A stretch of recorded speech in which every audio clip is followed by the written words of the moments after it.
जय Hind friends, how are you friends. आप लोगों का एडजेक्टिव कंप्लीट हो गया था, तो चलिए आज से एक नया टॉपिक टेंस को शुरू करते हैं। देखिए, टेंस को शुरू करने से पहले टाइम और टेंस में क्या अंतर है इसको समझिए। टाइम समय और टेंस काल। देखिए, समय को तीन भागों में बांटा जाता है: प्रेजेंट, वर्तमान, पास्ट अतीत और फ्यूचर भविष्य। ठीक है, समय को तीन भागों में बांटा जाता है: प्रेजेंट, पास्ट और फ्यूचर। अब देखिए, टेंस किसे कहते हैं, काल किसे कहा जाता है। ये जो समय है, इसी समय के अलग अलग काल को टेंस कहा जाता है। ठीक है, समय के अलग अलग कालखंड को इस काल को अंडरलाइन कीजिए। समय के अलग अलग काल को टेंस कहा जाता है। समझ में आया टाइम और टेंस में क्या अंतर है? समय को तीन भागों में बांटा जाता है: प्रेजेंट, पास्ट और फ्यूचर। और टेंस क्या है? ये जो समय है, इसी समय का अलग अलग काल को टेंस कहते हैं। ठीक है, जैसे कुछ दिन पहले हम लोगों ने एडजेक्टिव को कंप्लीट किया था, तो कुछ दिन पहले का जो समय है वो क्या है? समय का एक काल है, एक कालखंड है, उसी को टेंस कहेंगे। ठीक है, समझ में आया? अब देखिए, वर्ब के 5 फॉर्म्स होते हैं: V1, V2, V3, V4 और V5। V1 का एग्जांपल है गो, V2 वेंट, V3 गॉन। इसे पास्ट पार्टिसिपल भी कहा जाता है। V3 को पास्ट पार्टिसिपल भी कहा जाता है। अब देखिए V4, जब V1 के साथ ing लगाते हैं तब V4 बनता है। इसका एग्जांपल है गोइंग। तो देखिए, गोइंग, गो क्या है? V1 है, इसके साथ ing लगा हुआ है, तो V1 प्लस ing करके V4 बनता है। ठीक है, और इसे प्रेजेंट पार्टिसिपल कहा जाता है। तो V3 को पास्ट पार्टिसिपल कहते हैं और V4 को प्रेजेंट पार्टिसिपल कहते हैं। ठीक है, और V5 क्या है? V1 के साथ जब एस या फिर es लगता है तब V5 बनता है। एग्जाम्पल देखिए, गोज, GOES। तो गो क्या है? V1 है, इसके साथ es ऐड हुआ है, तो गोज V1 प्लस एस या ES। ठीक है, समझ में आया? वर्ब के 5 फॉर्म्स होते हैं। अब देखिए, सेंटेंस के 4 फॉर्म्स होते हैं: positive sentence, negative sentence, interrogative sentence और इंटरोगेटिव नेगेटिव सेंटेंस। सकारात्मक वाक्य, नकारात्मक वाक्य, प्रश्नबोधक वाक्य और प्रश्नबोधक नकारात्मक वाक्य। ये सब बेसिक है।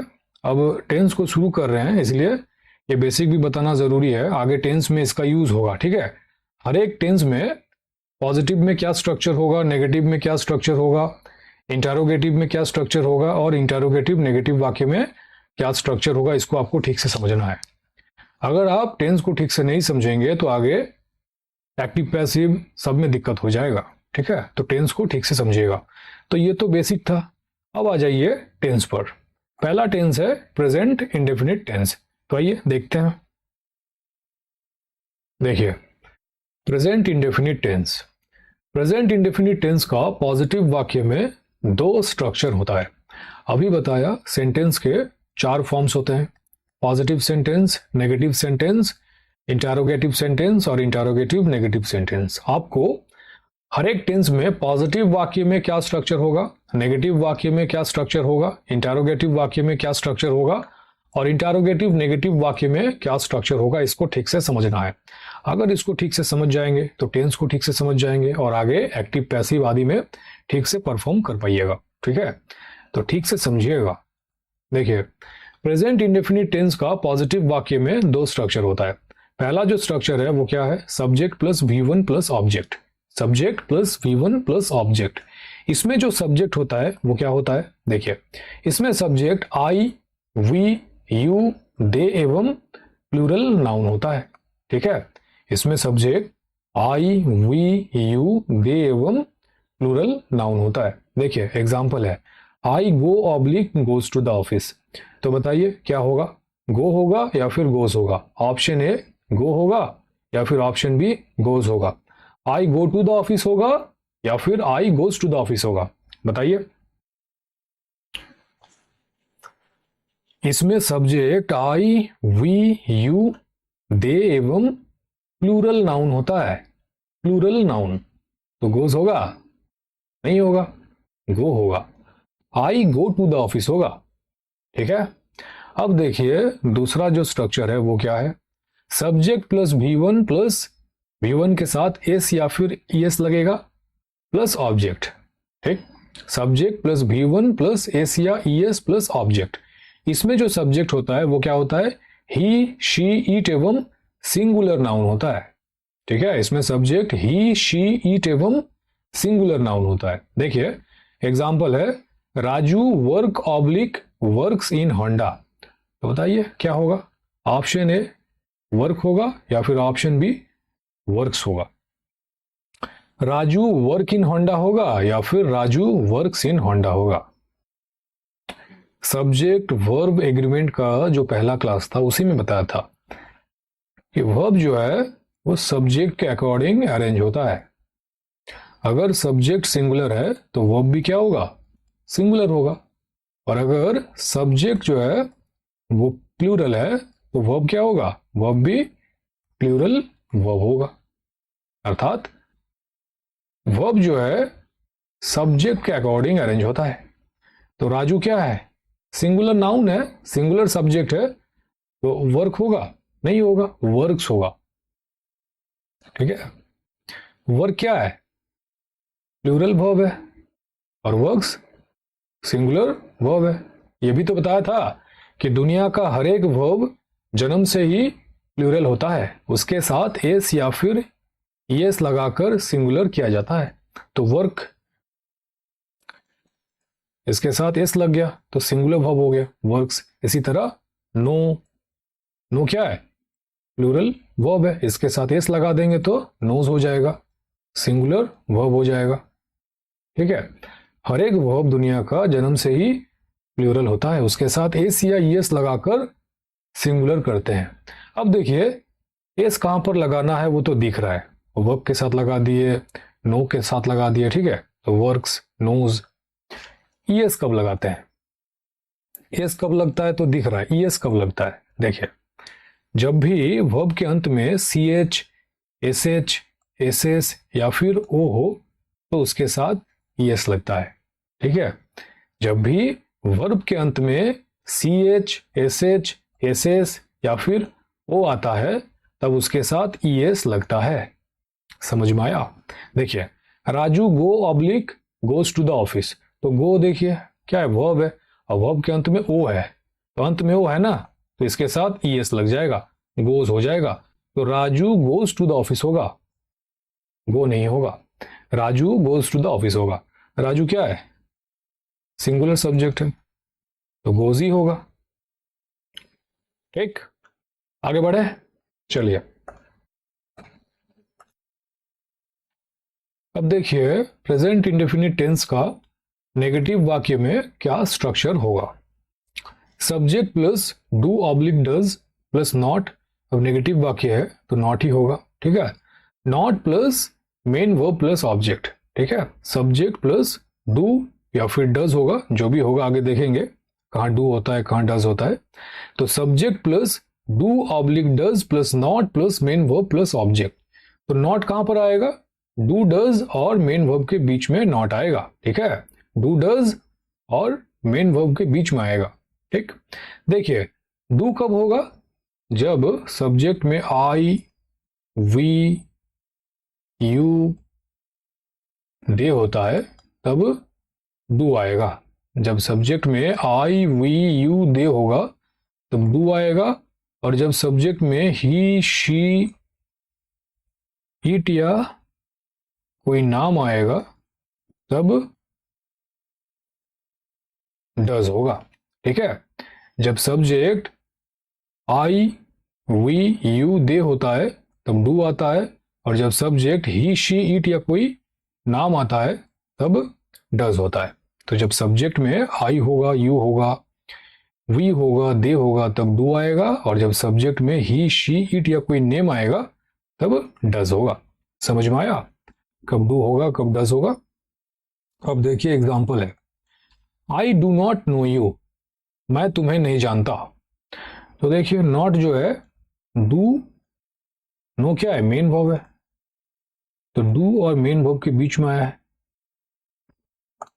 ठीक है, बीच में है। और देखिए सब्जेक्ट में क्या आई है, इसलिए डू आ गया। जब सब्जेक्ट में आई वी यू दे होता है तब डू आएगा, और जब सब्जेक्ट में ही शी इट या फिर कोई नाम होगा तब डज आएगा, ठीक है। तो नॉट जो है डू डज और मेन वर्ब के बीच में आता है, तो देखिए डू और इधर मेन वर्ब के बीच में नॉट आया है, ठीक है, और डू आया है क्योंकि सब्जेक्ट आई है, ठीक। I do not know you, मैं तुम्हें नहीं जानता। दूसरा एग्जाम्पल है, Raju does not know you, Raju तुम्हें नहीं जानता। तो देखिए डज आया, सब्जेक्ट में राजू है, राजू क्या है, कोई नाम है, तो जब कोई नेम हो या फिर ही शी इट हो सब्जेक्ट में तब डज आता है, तो डज आया है, सही तो है। और नॉट देखिए डज और मेन वर्ब के बीच में है, डू डज और मेन वर्ब के बीच में नॉट आएगा, नॉट को कहीं दूसरे जगह पर लगा मत दीजिएगा, ठीक है। डू डज और मेन वर्ब के बीच में नॉट होगा, ठीक। तो उम्मीद करता हूं समझ गए होंगे। तो चलिए आगे बढ़ते हैं। अब देखिए इंटेरोगेटिव वाक्य में क्या स्ट्रक्चर होगा। तो पहले डू या फिर डज आएगा, फिर subject plus main verb plus object, और अंत में एक क्वेश्चन मार्क होगा, ठीक है। तो पहले डू या फिर डज आएगा, फिर subject plus main verb plus object. Example देखिए, डू आई नो यू, तो देखिए पहले डू आया, फिर सब्जेक्ट है, मेन वर्ब है, ऑब्जेक्ट है, और अंत में क्वेश्चन मार्क है। क्वेश्चन मार्क को लगाना मत भूलिएगा, ठीक है।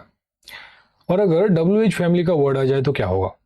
देखिए जो स्ट्रक्चर है सेम रहेगा, बस WH फैमिली का वर्ड डू या डज के आगे आ जाएगा, ठीक है। तो WH फैमिली का वर्ड और बाकी स्ट्रक्चर देखिए सेम ही है, WH family word plus do oblique does plus subject plus main verb plus object, और अंत में क्या है, एक क्वेश्चन मार्क है, इसको लगाना मत भूलिएगा। इंटेरोगेटिव वाक्य है ना, तो इसको तो लगाना है, फुल स्टॉप लगा मत दीजिएगा। एग्जाम्पल है, how do I know you, मैं तुम्हें कैसे जानता हूं। तो देखिए पहले आ गया WH फैमिली का वर्ड, फिर डू या फिर डज जो भी आएगा, तो सब्जेक्ट आई है तो डू ही आएगा। अभी तो बताया कि जब सब्जेक्ट आई हो, वी हो, यू हो, दे हो तो डू आता है, और जब ही शी इट या फिर कोई नाम हो सब्जेक्ट में तब क्या होगा, डज होगा, ठीक है।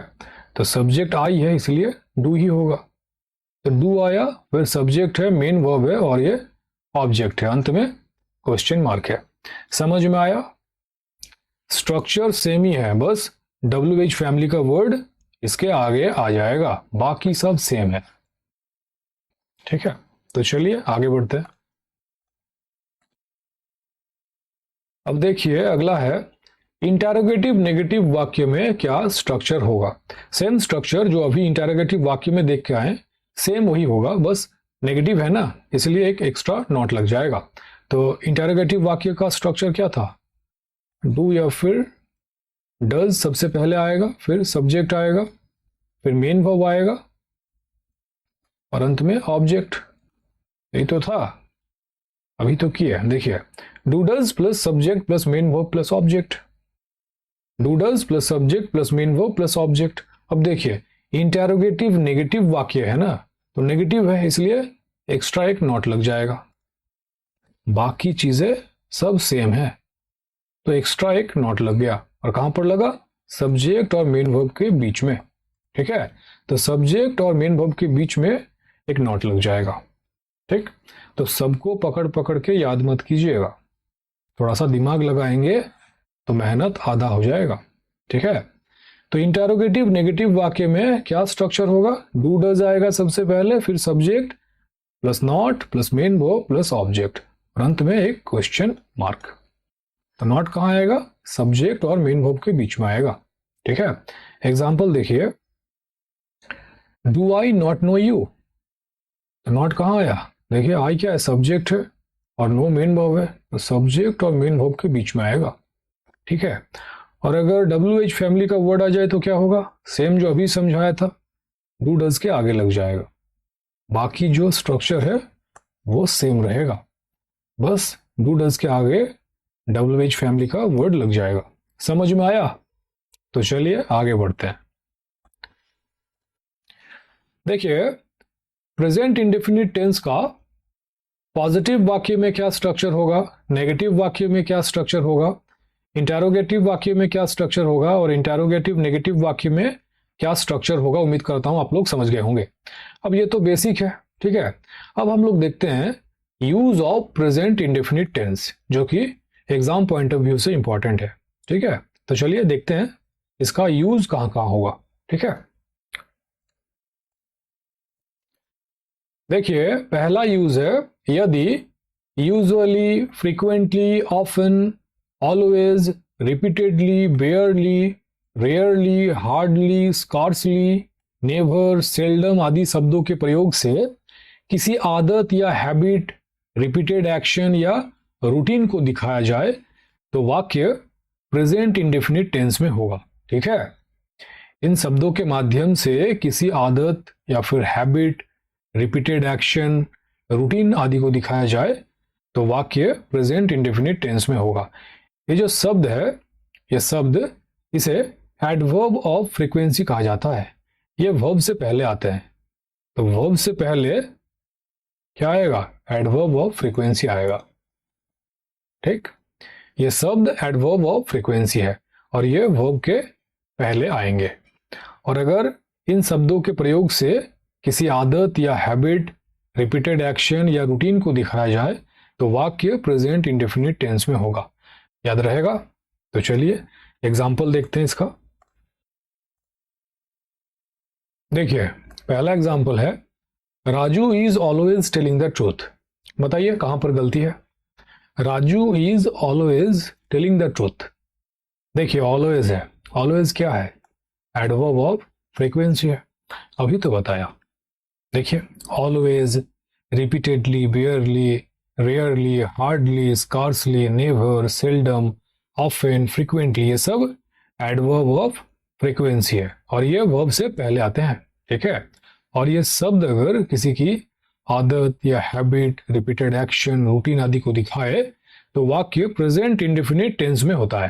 ठीक है, तो वाक्य प्रेजेंट इंडेफिनिट टेंस में होगा तो इज टेलिंग होगा, is am are plus V1 plus ING, ये तो कॉन्टिन्यूअस का स्ट्रक्चर है, प्रेजेंट इंडेफिनिट टेंस में करना है तो इज टेलिंग नहीं होगा।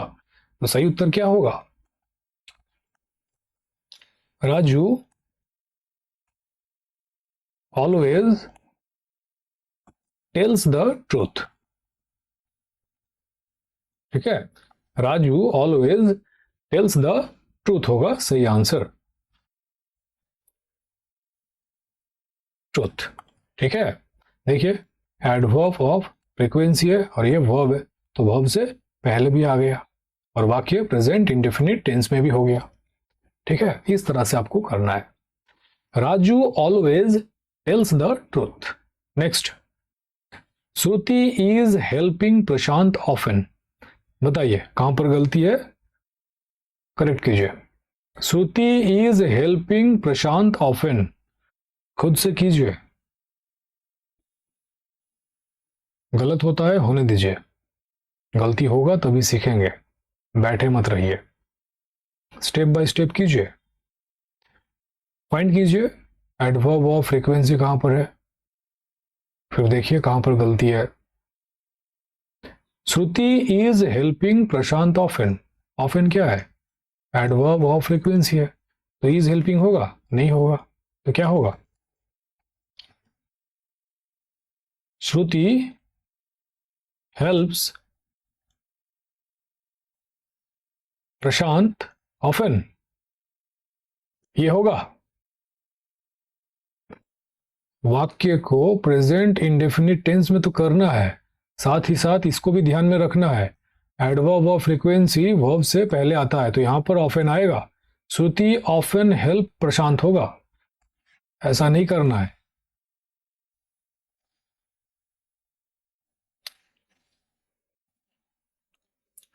तो सही उत्तर होगा श्रुति ऑफन हेल्प्स प्रशांत। ठीक है, एडवर्ब ऑफ फ्रीक्वेंसी और ये वर्ब से पहले आएगा, अब जाकर वाक्य सही बना। ठीक, अगला प्रश्न है he is usually cracking jokes. Try कीजिए और बताइए कहां पर गलती है। He is usually cracking jokes,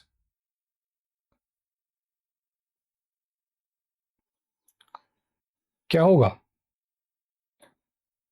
usually है, एडवर्ब ऑफ फ्रीक्वेंसी है, तो इज क्रैकिंग होगा? नहीं होगा। तो ही यूजुअली क्रैक्स जोक्स होगा। ही यूजुअली क्रैक्स जोक्स होगा। Cracks verb, usually adverb of frequency, तो पहले आ गए। ठीक है, ही यूजुअली क्रैक्स जोक्स।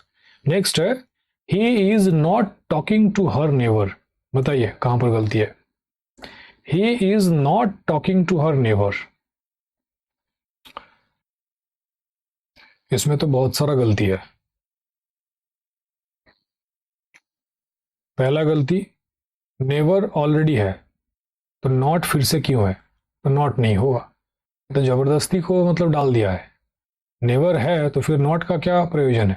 ठीक है, नेवर एडवर्ब ऑफ फ्रीक्वेंसी है तो इज टॉकिंग भी नहीं होगा। सही उत्तर होगा he never talks to her. ठीक है, he never talks to her, verb और ये एडवर्ब ऑफ फ्रीक्वेंसी, वर्ब से पहले आ गया। समझ में आया? इस तरह से चीजों को समझ के करना है। तो चलिए आगे बढ़ते हैं। अब देखिए प्रेजेंट इंडेफिनिट टेंस का अगला यूज है यदि आदत या हैबिट या रिपीटेड एक्शन या रूटीन दिखाने के लिए every morning, daily, every, nowadays आदि टाइम बताने वाले शब्द वाक्य में आए तो वाक्य प्रेजेंट इंडेफिनिट टेंस में होगा। और ये टाइम बताने वाले शब्द जो है वाक्य के एंड में आता है। ठीक है, एग्जाम्पल देखिए, Deepika is everyday meeting him. देखिए टाइम बताने वाला शब्द है ना एवरीडे, तो वाक्य प्रेजेंट इंडेफिनिट टेंस में होगा। तो इज मीटिंग होगा? नहीं होगा। क्या होगा? दीपिका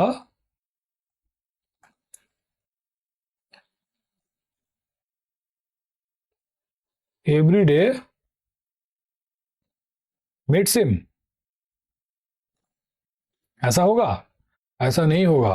ये टाइम बताने वाला शब्द हमेशा वाक्य के एंड में होगा, तो दीपिका मीट्स हिम एवरीडे होगा। ठीक है, दीपिका मीट्स हिम एवरीडे। इस तरह के टाइम बताने वाले शब्द वाक्य के एंड में आते हैं। ठीक है, और टाइम बताने वाला शब्द क्या है? Every morning, every day, daily, every, nowadays आदि। ठीक, समझ में आया? तो चलिए आगे बढ़ते हैं। अब देखिए प्रेजेंट इंडेफिनिट टेंस का अगला यूज है वाक्य में अगर universal truth, mathematical fact, scientific fact या फिर साइकोलॉजिकल फैक्ट हो तो वाक्य प्रेजेंट इंडेफिनिट टेंस में होता है। ठीक है, एग्जांपल देखिए, two parallel lines never is intersecting oblique intersect each other. बताइए कहां पर गलती है? Two parallel lines never is intersecting oblique intersect each other. देखिए दो पैरेलल लाइन, दो समानांतर रेखाएं कभी आपस में इंटरसेक्ट करता है, एक दूसरे को काटता है, ऐसे छेदन करता है? नहीं करता है। आगे इस तरह से बढ़ता जाएगा, लेकिन कभी भी आपस में इंटरसेक्ट नहीं करेगा। तो इज इंटरसेक्टिंग होगा? नहीं होगा। ये तो यूनिवर्सल ट्रूथ है ना। तो वाक्य प्रेजेंट इंडेफिनिट टेंस में होगा तो इंटरसेक्ट होगा। ठीक है, इज इंटरसेक्टिंग नहीं होगा। Next, water is boiling oblique boils at 100 degree Celsius. Option A is boiling होगा या ऑप्शन बी बॉइल्स होगा? बताइए। पानी 100 डिग्री सेल्सियस तापमान पर उबलता है। ये क्या है? साइंटिफिक फैक्ट है। तो बॉइल्स होगा, इज बॉइलिंग नहीं होगा। वाक्य प्रेजेंट इंडेफिनिट टेंस में होगा। नियम तो सामने लिखा हुआ है। फिर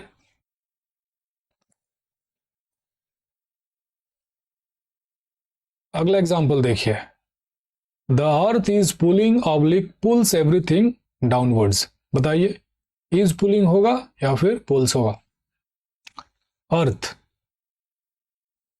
पृथ्वी, एवरीथिंग, सब कुछ को क्या करता है? डाउनवर्ड्स पुल करता है। आप पत्थर फेंकिए ऊपर में, उछालिए, नीचे आएगा। सब कुछ नीचे की तरफ खींचता है। क्यों? अर्थ का ग्रेविटी है, गुरुत्वाकर्षण बल के कारण। ठीक है, कुछ भी उछालेंगे तो वो नीचे की तरफ ही आएगा। तो ये भी क्या है? साइंटिफिक फैक्ट है। इज पुलिंग नहीं होगा, पुल्स होगा। Next, the magnet is attracting oblique attracts opposite poles. Option A is attracts, option B attracts. चुंबक, तो ये भी क्या है? साइंटिफिक फैक्ट है। तो अट्रैक्ट्स होगा, इज अट्रैक्टिंग नहीं होगा। समझ में आया?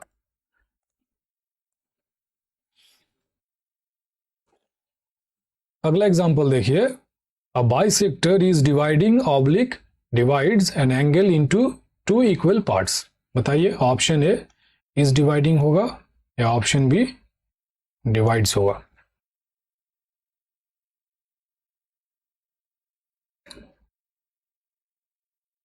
वाक्य प्रेजेंट इंडेफिनिट टेंस में होगा तो इज डिवाइडिंग होगा? नहीं होगा। True love never dies, psychological fact है तो सही है। समझ में आया? अगर वाक्य में यूनिवर्सल ट्रूथ हो, मैथमेटिकल फैक्ट हो, साइंटिफिक फैक्ट हो या फिर साइकोलॉजिकल फैक्ट हो तो वाक्य प्रेजेंट इंडेफिनिट टेंस में होगा। याद रहेगा? तो चलिए आगे बढ़ते हैं। देखिए, प्रेजेंट इंडेफिनिट टेंस का अगला यूज है जब किसी भविष्यकाल की घटनाओं को कंडीशनल वर्ड जैसे if, when, until, unless, before, after, as soon as से जोड़ते हैं तब जो कंडीशन है वो प्रेजेंट इंडेफिनिट में होता है। वो जो रिजल्ट है वो सिंपल फ्यूचर में होता है। ठीक है, कंडीशन प्रेजेंट इंडेफिनिट में होगा, वो जो रिजल्ट है वो सिंपल फ्यूचर टेंस में होगा। ठीक है, एग्जाम्पल देखिए। If it will rain he will not go office. अगर बरसात होगी वो ऑफिस नहीं जाएगा। तो बरसात होना कंडीशन है और उस कारण ऑफिस ना जा पाना उसका रिजल्ट है। तो ही विल नॉट गो ऑफिस, वो ऑफिस नहीं जाएगा, ये रिजल्ट है। ठीक है, तो रिजल्ट जो है सिंपल फ्यूचर टेंस में होगा। इफ इट विल रेन, अगर बारिश होगी, ये कंडीशन है। तो कंडीशन प्रेजेंट इंडेफिनिट टेंस में होगा। तो प्रेजेंट इंडेफिनिट टेंस में विल होता है? अभी तक क्या पढ़ा? विल होगा? नहीं होगा। और देखिए, इफ से वाक्य जो है जुड़ा हुआ है। वही तो बोला कि जब किसी भविष्यकाल की घटनाओं को कंडीशनल वर्ड जैसे if, when, until, unless, before, after, as soon as से जोड़ते हैं तब जो कंडीशन है वो प्रेजेंट इंडेफिनिट में होगा और जो रिजल्ट है सिंपल फ्यूचर में होगा। तो सही उत्तर होगा if it rains he will not go office. ठीक है, ये होगा सही answer. If it rains he will not go office।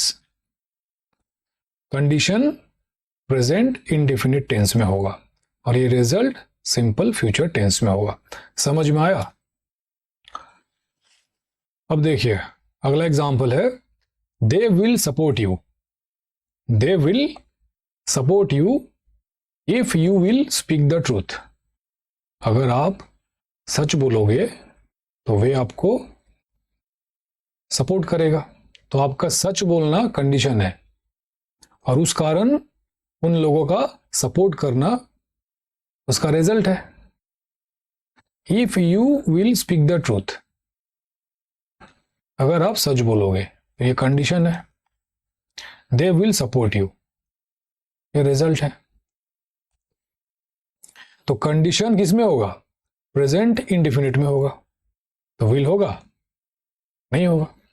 तो सही आंसर क्या होगा? They will support you if you speak the truth.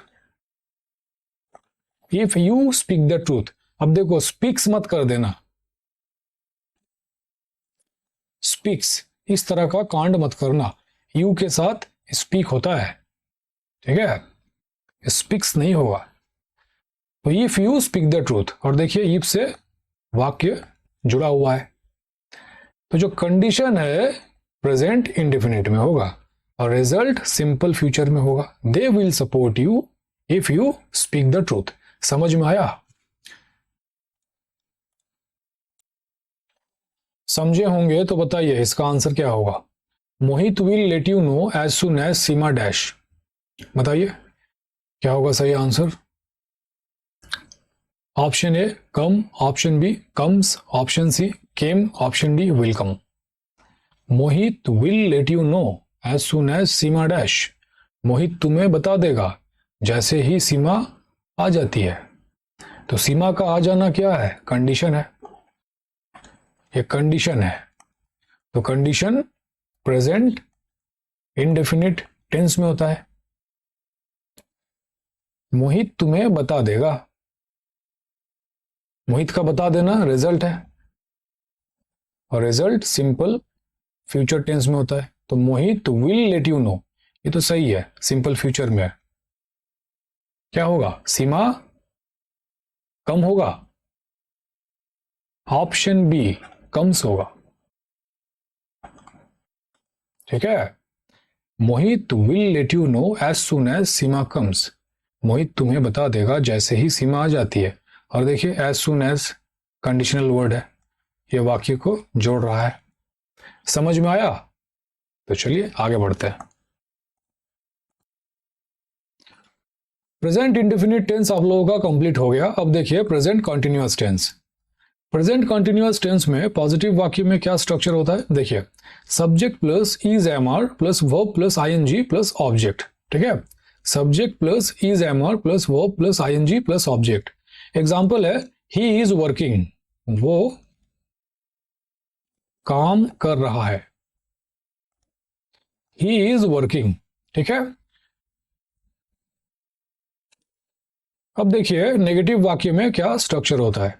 Subject plus is am are plus not plus verb plus ING plus object, ठीक है। Subject plus is am are plus not plus verb plus ING plus object. Example है he is not working, वो काम नहीं कर रहा है। He is not working, ठीक है। अब देखिए इंटेरोगेटिव वाक्य में क्या स्ट्रक्चर होता है? तो इज एम आर पहले आ जाएगा, फिर subject plus verb plus ING plus object और अंत में एक question mark. Is am are plus subject plus verb plus ING plus object. Example है इज ही वर्किंग, क्या वो काम कर रहा है? क्या वो काम कर रहा है, ठीक है। और अगर WH फैमिली का वर्ड आ जाए तो क्या होगा? इज एम आर के पहले WH फैमिली का वर्ड आ जाएगा, ठीक है। Why is he working. समझ में आया? अब देखिए इंटेरोगेटिव नेगेटिव वाक्य में क्या स्ट्रक्चर होता है? तो is am are plus subject plus not plus verb plus ING plus object और अंत में एक क्वेश्चन मार्क। ठीक है, is am are plus subject plus not plus verb plus ING plus object. Example देखिए, इज ही नॉट वर्किंग। ठीक है, is he not working. और अगर WH फैमिली का वर्ड आ जाए तो क्या होगा, WH फैमिली का वर्ड इज एम आर के आगे आ जाएगा। ठीक है, why is he not working. समझ में आया? सेम स्ट्रक्चर रहेगा, बस इज एम आर के आगे WH फैमिली का वर्ड आ जाएगा। ठीक है, why is he not working. समझ में आया? अब देखिए, use of present continuous tense. देखिए, जब बोले जाते समय घटना चल रही हो, a live action going on, जब बोले जाते समय घटना चल रही हो, इसका कुछ कीवर्ड्स है जैसे now, right now, at present, currently, at this moment, at this time, at this point of time. ठीक है, इन कीवर्ड्स का जब वाक्य में प्रयोग होगा तब वाक्य प्रेजेंट कंटिन्यूअस टेंस में होगा। ठीक है, तो इन वर्ड्स को आप लोग याद कर लीजिएगा। इन कीवर्ड्स का प्रयोग जब वाक्य में होगा तब वाक्य प्रेजेंट कंटिन्यूअस टेंस में होगा। एग्जाम्पल देखिए, he reads a book at present. बताइए कहां पर गलती है? He reads a book at present. देखिए, एट प्रेजेंट है, at present, currently, at this moment, at this time, at this point of time. ठीक है, इनका प्रयोग वाक्य में होने पर वाक्य प्रेजेंट कंटिन्यूअस टेंस में होगा। तो वाक्य प्रेजेंट कंटिन्यूअस टेंस में होगा तो रीड्स होगा? नहीं होगा। क्या होगा? He is reading a book at present. समझ में आया? इन कीवर्ड्स का प्रयोग जब वाक्य में होगा तो वाक्य प्रेजेंट कंटिन्यूअस टेंस में होगा। देखिए, the customer he tries to contact is currently speaking to someone else. बताइए कहां पर गलती है? The customer he tries to contact is currently speaking to someone else. देखिए, करेंटली है कीवर्ड, तो वाक्य प्रेजेंट कंटिन्यूअस टेंस में होगा। तो ट्राइज होगा? ट्राइज नहीं होगा, इज ट्राइंग होगा। Is trying. समझ में आया? तो चलिए आगे बढ़ते हैं।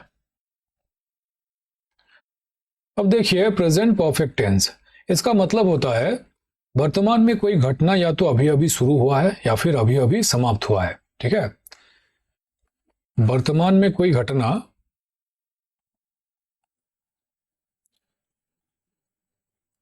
या तो अभी अभी शुरू हुआ है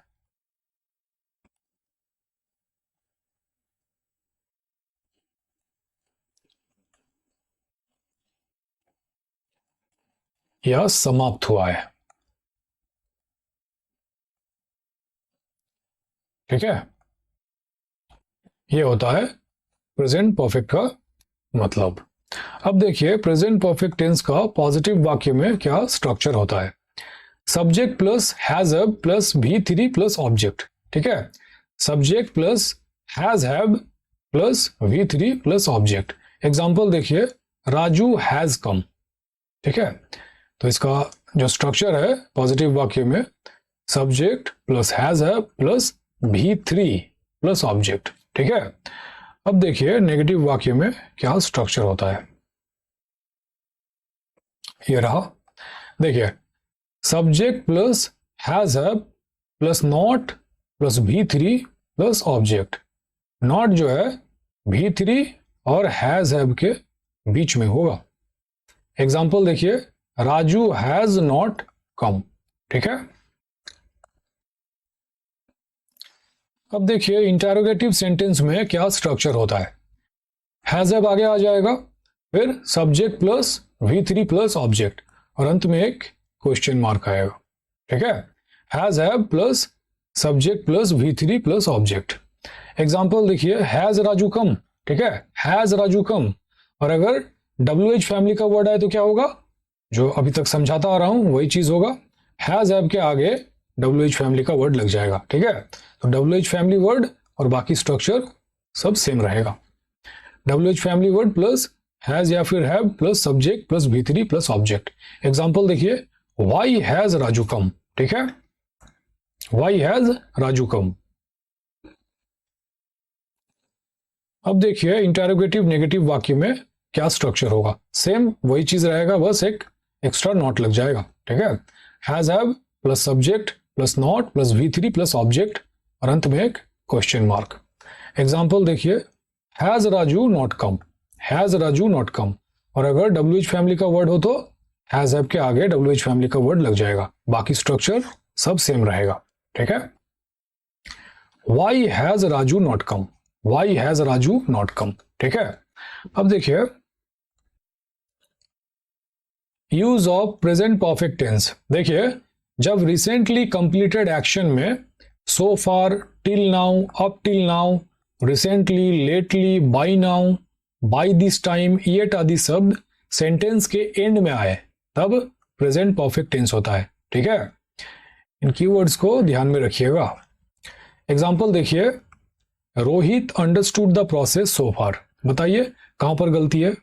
Rohit understood the process so far, देखिए सो फार कीवर्ड है ना, सो फार, और देखिए सेंटेंस के एंड में है तो क्या होगा, प्रेजेंट परफेक्ट टेंस होगा। तो Rohit has understood the process so far, ये होगा सही आंसर। अंडरस्टूड V3 है तो Rohit has understood the process so far. समझ में आया? तो बताइए इसका आंसर क्या होगा। Meena return the dates by now, by now keywords है, by now, by this time, yet, तो प्रेजेंट परफेक्ट टेंस में होगा तो क्या होगा, हैज होगा। Meena has return the dates by now. समझ में आया? तो चलिए आगे बढ़ते हैं। अब देखिए प्रेजेंट परफेक्ट कंटिन्यूअस टेंस, पहले समझिए ये होता क्या है। कोई एक्शन जो पास्ट में शुरू हुआ है तथा वर्तमान में भी वो एक्शन चल रहा है उसे प्रेजेंट परफेक्ट कंटिन्यूअस टेंस कहा जाता है। जैसे मान लीजिए मैंने 1 जनवरी से एक किताब लिखना शुरू किया, एक किताब लिखना शुरू किया 1 जनवरी से, और आज 31 जुलाई है और आज भी मैं वो किताब लिख रहा हूं। तो एक्शन पास्ट में शुरू हुआ था तथा वर्तमान में भी वो एक्शन चल रहा है, ठीक है। तो कोई एक्शन जो पास्ट में शुरू हुआ है तथा वर्तमान में भी वो एक्शन चल रहा है उसे प्रेजेंट परफेक्ट कंटिन्यूअस टेंस कहा जाता है। समझ में आया? कोई एक्शन जो पास्ट में शुरू हुआ हो तथा वर्तमान में भी वो एक्शन चल रहा हो तो उसे प्रेजेंट परफेक्ट कंटिन्यूअस टेंस कहा जाता है। अब देखिए पॉजिटिव वाक्य में इसका स्ट्रक्चर क्या होता है। Subject plus has have plus been, देखिए बीन को कंटिन्यूटी को दिखाने के लिए लगाया जाता है। एक्शन कंटिन्यू है ना, पास्ट में शुरू किया था किताब लिखना, आज भी लिख रहा हूं, तो एक्शन कंटिन्यू है, तो उसी कंटिन्यूटी को दिखाने के लिए बीन लगाया जाता है। समझ में आया? तो सब्जेक्ट प्लस हैज या फिर हैव जो भी लगेगा, तो subject plus has have plus been plus V4 plus object plus since या फॉर जो भी लगेगा, कहां पर सिंस लगता है कहां पर फॉर लगता है आगे बताऊंगा, ध्यान रखें, फिर टाइम लगता है, ठीक है। तो subject plus has have plus been plus V4 plus object plus since या फॉर प्लस टाइम, यह है पॉजिटिव में इसका स्ट्रक्चर। एग्जाम्पल देखिए, he has been working since morning, ठीक है, he has been working since morning. समझ में आया? He has been working since morning. Subject plus has plus been plus V4, ठीक है, फिर सिंस लगा और इधर टाइम लगा। सब्जेक्ट प्लस हैज है plus been plus V4 plus object plus since या फॉर प्लस टाइम, ठीक है। अब चलिए आगे देखते हैं। अब देखिए नेगेटिव वाक्य में क्या स्ट्रक्चर होता है।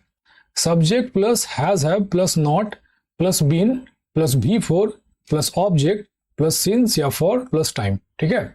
नॉट लग जाएगा, नेगेटिव है। नॉट कहां लग रहा है? हैज हैव और बीन के बीच में, ठीक है। हैज हैव और बीन के बीच में नॉट लग रहा है। एग्जाम्पल देखिए, he has not been working since morning, he has not been working since morning, ठीक है। अब देखिए इंटेरोगेटिव वाक्य में क्या स्ट्रक्चर होता है। तो हैज हैव आगे चला आएगा, has have plus subject plus been plus V4 plus object plus since या फॉर जो भी लगेगा प्लस टाइम और अंत में एक क्वेश्चन मार्क। ठीक है, एग्जांपल देखिए, has he been working since morning, has he been working since morning. और अगर WH फैमिली का वर्ड हो तो क्या होगा, वही सेम नियम जो बताता आ रहा हूं, हैज हैव के आगे WH फैमिली का वर्ड लग जाएगा, बाकी स्ट्रक्चर जो है वो सेम रहेगा। ठीक है, सिर्फ हैज हैव के आगे WH फैमिली का वर्ड लग जाएगा। एग्जांपल देखिए, why has he been working since morning, why has he been working since morning, तो WH फैमिली का वर्ड हैज हैव के आगे लग गया। ठीक है, और बाकी स्ट्रक्चर सब सेम है। ठीक है, अब देखिए इंटेरोगेटिव नेगेटिव वाक्य में क्या स्ट्रक्चर होगा। सेम स्ट्रक्चर होगा जो इंटेरोगेटिव में था, बस यहाँ पे नेगेटिव है तो एक्स्ट्रा एक नॉट लग जाएगा, बाकी सब सेम ही होगा। ठीक है, तो देखिए has have plus subject plus not plus been plus V4 plus object plus since या फॉर प्लस टाइम और अंत में एक क्वेश्चन मार्क। तो नॉट कहाँ लग रहा है, सब्जेक्ट और बीन के बीच में। ठीक है, बाकी सब सेम ही है। एग्जाम्पल देखिए, has he not been working since morning, has he not been working since morning, तो नॉट देखिए सब्जेक्ट और बीन के बीच में लग रहा है। ठीक है, और अगर WH फैमिली का वर्ड हो तो क्या होगा, वही सेम चीज होगा, हैज हैव के आगे WH फैमिली का वर्ड लग जाएगा। ठीक है, तो WH फैमिली वर्ड, बाकी सब स्ट्रक्चर सेम है। एग्जाम्पल देखिए, why has he not been working since morning, तो वाई लग गया, WH फैमिली का वर्ड लग गया हैज हैव के आगे। ठीक, तो चलिए आगे बढ़ते हैं। अब देखिए सिंस और फॉर का यूज कहां पर होता है। सिंस का यूज जब स्पेसिफिक टाइम या पॉइंट ऑफ टाइम बताना हो तब होता है। जब स्पेसिफिक टाइम या पॉइंट ऑफ टाइम बताना हो तब हम लोग सिंस का यूज करते हैं, जैसे day, date, year, month, season. फिर एक्सीडेंट, ये नेगेटिव में यूज होता है। इंसिडेंट पॉजिटिव में यूज होता है। ओकेशन, फिर पार्ट्स ऑफ डे या फिर पार्ट्स ऑफ नाइट। एज, उम्र का जो अलग अलग पड़ाव होता है, जैसे बचपन, जवानी, बुढ़ापा आदि। तो जब कोई स्पेसिफिक टाइम या पॉइंट ऑफ टाइम बताना होगा तब सिंस का यूज करेंगे। अब चलिए देख लेते हैं फॉर का यूज कहां होता है। देखिए फॉर का यूज पीरियड ऑफ टाइम बताने के लिए किया जाता है। ठीक है, पीरियड ऑफ टाइम बताने के लिए फॉर का यूज किया जाता है। इसमें 3 तरह का समय होता है, इंडेफिनिट टाइम, न्यूमेरिकल टाइम, ये नंबर नहीं है, टाइप मिस्टेक हो गया है, टाइम होगा, न्यूमेरिकल टाइम और कैलकुलेटेड टाइम। ठीक, इंडेफिनिट टाइम क्या है, जैसे फॉर मेनी डेज या फिर फॉर मेनी ईयर्स या फिर फॉर फ्यू डेज। ठीक है, तो इस तरह का जो समय है उसे इंडेफिनिट टाइम कहा जाता है। देखिए इसमें कितना दिन है, दिनों की संख्या पता नहीं चल रहा है, जैसे for many days, for many days में कितना दिन है पता चल रहा है, 20 दिन है, 100 दिन है, 50 दिन है, दिनों की संख्या पता चल रहा है, इसमें नहीं चल रहा है। तो इस तरह का जो समय है इसे इनडेफिनिट टाइम कहा जाता है। समझ में आया। फिर है न्यूमेरिकल टाइम, जैसे फॉर 4 days and 3 nights, जैसे टूर पैकेज होता है गोवा का 4 दिन 3 रात का पैकेज, 4 days and 3 nights। फिर 6 months, 5 years, फॉर 3 weeks आदि। तो इस तरह का जो समय होता है उसे न्यूमेरिकल टाइम कहा जाता है। और अगला है कैलकुलेटेड टाइम, जैसे फॉर ए डेकेड, डेकेड में 10 साल होता है, तो 10 साल को कैलकुलेट करके एक दशक बनता है, एक डेकेड बनता है। फिर फॉर ए सेंचुरी, सेंचुरी में 100 साल होता है, तो 100 साल को कैलकुलेट करके एक शताब्दी बनता है, सेंचुरी बनता है। समझ में आया। तो फॉर का यूज पीरियड ऑफ टाइम बताने के लिए किया जाता है और सिंस का यूज स्पेसिफिक टाइम या फिर पॉइंट ऑफ टाइम बताने के लिए किया जाता है। समझ में आया। तो चलिए आगे बढ़ते हैं।